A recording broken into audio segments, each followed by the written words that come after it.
कम से कम 1500 दंड बैठक मारे, फिर 2 4 6 घंटे पद्मासन सिद्धासन में नस नाड़ी एकदम शुद्ध, तब वो ब्रह्मचर्य लगना चाहिए कि ब्रह्मचारी है।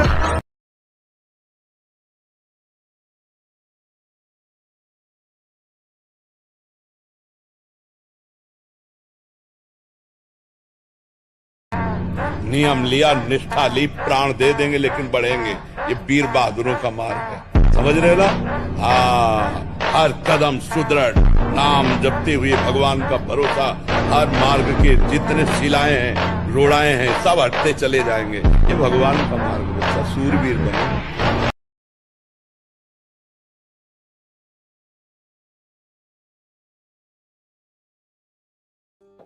उससे अगर कह दे कि ठीक है आप हमसे प्यार करते हो, छूना मत, हमें कभी जिंदगी में छूना मत, दूर से बात करो, प्यार करो, ये देखो जरा नतीजा देखो। बिना काम संबंध के कोई प्यार ही नहीं करता है। कुछ देखेगा, धन देखेगा, रूप देखेगा, यौवन देखेगा, वासना की पूर्ति देखेगा। अगर बिना इन सबको देखे कोई प्यार करे, वो प्रेम हम मान लेंगे, तो वो होता है केवल परम।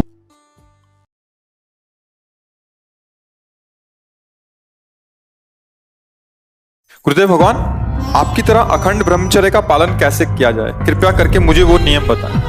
पहला, ब्रह्म मुहूर्त में जगना। ब्रह्म मुहूर्त में बिना कुल्ला किए, वो जैसे तांबे के पात्र में 1 लीटर जल रख ले, रात भर रखा, उसे पीजिए, और इसके बाद थोड़ा टहलिए, वज्रासन में बैठ के फिर शौच जाइए, फिर स्नान कीजिए, जरूरी, और फिर आधा घंटा व्यायाम कीजिए, कठोर व्यायाम जैसे दंड बैठक, ऐसे फिर आधा घंटा आसन कीजिए जो योगी का आसन है। अगर व्यायाम नहीं है और आसन नहीं है और दिनचर्या ठीक नहीं, आहार ठीक नहीं, तो भूल जाए कि कोई ब्रह्मचर्य नैष्ठिक, जो हम जैसे वातावरण में रहते हैं, जैसा दृश्य देखते हैं, बहुत सावधानी, तब धीरे धीरे धीरे फिर क्या होता है, ब्रह्मचर्य जो वीर शक्ति ऊर्ध्वगामी हो जाती है, वो पचने लगती है। अब वो जब ऊर्ध्वगामी हो गई तो फिर अधा पतन की कोई गुंजाइश नहीं रह जाती, पर ये बहुत कठिन है।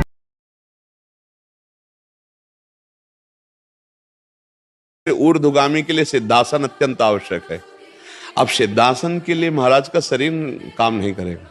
अब सिद्धासन, जो बाईं एड़ी है वो गुदा और मोत्येंद्री दोनों के बीच के स्थान में ठीक एड़ी ऐसे लगी हुई, और जो दाहिनी पैर की एड़ी है वो ठीक मोत्रेंद्री के ऊपर लगी होती है, ऐसे लगी होती है, और ठीक ऐसे बैठा जाता है, मेरुदंड बिल्कुल यही स्थिति होती है, और 2.5 घंटे 3 घंटे बिना हिले फट जाएगी जंघा, अभ्यास होना हो तो। अब सुषुम्ना नाड़ी का संचार होता है, फिर वीर ऊर्ध्वगामी होता है। जब हम ब्रह्मचर्य का भरोसा रखेंगे तो लाडली जी के भरोसे में कमी हो जाएगी। तो कहा, लाडली जी के भरोसे वाला ब्रह्मचारी नहीं रहता, ब्रह्मचर्य उनकी कृपा से हम रह रहे हैं, पर ब्रह्मचर्य हमें प्रियाजू से मिला देगा ऐसी भावना नहीं। जप का भरोसा भी नहीं रखने वाले? सही पूछो तो हमारे जप का भी भरोसा नहीं, हमें सिर्फ लाडली जी का भरोसा कि जो जप हो रहा है उन्हीं की कृपा से हो रहा है, ये जो हमारा साधन चल रहा है उन्हीं की कृपा से चल रहा है। अगर ये सब बंद हो जाए तो भी हमें लाडली जी मिलेगी, क्योंकि हमने उनकी कृपा का भरोसा लिया है, साधनों का नहीं।